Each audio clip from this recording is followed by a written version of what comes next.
চরিত্র। কাজে দুধটা কিন্তু মানে একেবারে জাস্ট একটা পণ্য না, এটা একটু মানে আমরা শুনলাম যে ফিল্মি করা বা নানা কিছু করা, এগুলো মায়েরা যে বিশেষভাবে করেন, এটা কিন্তু আমাদের একদম সংস্কৃতির একটা অংশ, জীবনযাপনের অংশ। তো সেদিক থেকে এখন যে দুগ্ধ দিবস পালন করতে হয়, এটা হয়তো বিশেষ প্রয়োজনে করতে হচ্ছে। দুগ্ধ আমাদের মানে মননে, আমাদের জীবনে সব কিছুতে ছিল এবং এটা থাকবে। তা না হলে আমরা এটা বলতাম না যে আমার শিশু যেন থাকে, সন্তান যেন থাকে, দুদিন থাকে, এই ধরনের কথা আসতো না। আমি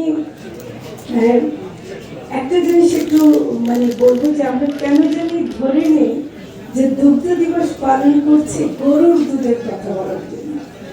আসলে মানে গ্রান্টেড ধরে নেই, এটা আসলে শুধু তো গরুর দুধ। আমাদেরকে এই ডাইভার্সিফিকেশনটা আগে থেকে চিন্তা করতে হবে এবং দুগ্ধ দিবসের এটাও একটা কাজ হওয়া উচিত যে অন্যান্য যে সোর্সগুলো আছে, যেমন মহিষের দুধ, এবং মহিষের দুধ ডাইরেক্ট না খান, মহিষের দই তো অনেক বিখ্যাত এবং মহিষের দই অনেক পরিচিত।